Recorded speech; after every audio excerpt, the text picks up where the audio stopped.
Hello, welcome to NOAA's 5-Way tutorial series. In this series, we'll be covering 5-Way compliance requirements for items submitted to the NOAA Institutional Repository. In our last video, we went over document properties for title and language. Today, we'll be covering adding bookmarks to your documents. Bookmarks enable people using assistive technology to navigate larger documents with ease. Bookmarks are recommended on every document, but are required on documents of 20 pages or more. As you can see, our document today has 43 pages, so we are required to add bookmarks to it.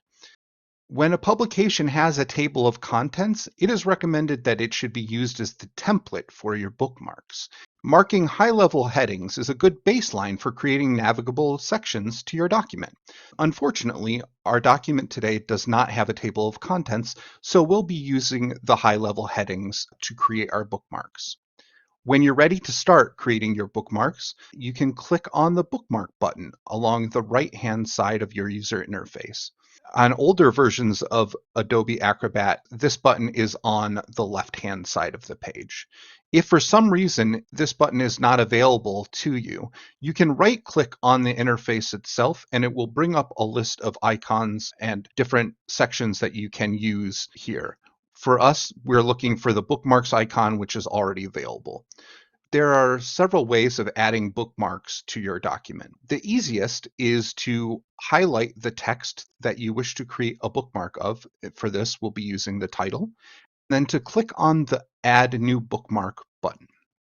When you do that, it uses the text that you've highlighted to create a bookmark, and that will allow for you to, when you click on it, it anchors to it, so it will bring you to that section of the document.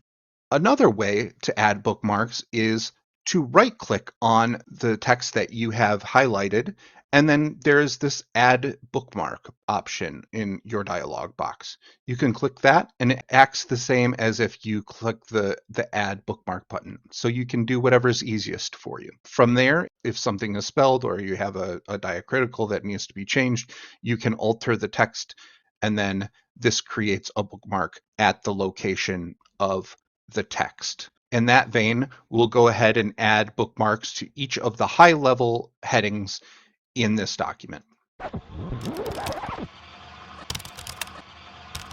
We've added all of the highest level headings to our bookmarks. By clicking on them, we can see that it will navigate us to the different locations within the document. If you wish to add subheadings to your bookmarks, you can do that. Much in the same fashion, if you were to highlight this text and then add it, it would add it here.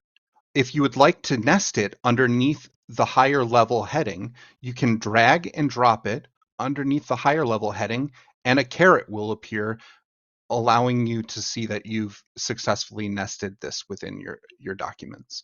If you would like to change the layout of your bookmarks, and you can drag and drop them to different locations as well, but you should try and keep them sequential. It is important to not create too many bookmarks, as this can hamper navigation through the use of accessibility software instead of aiding it.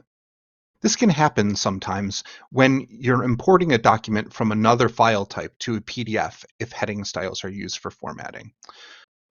Only the headings and subheadings are bookmarks. Not every section, paragraph, or sentence should be included.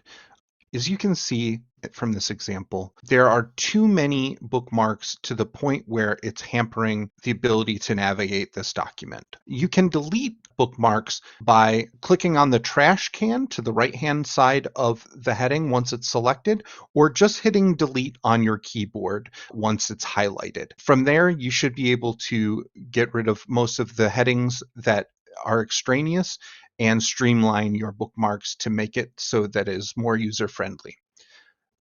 Thanks for watching, and we'll see you in our next video on tags.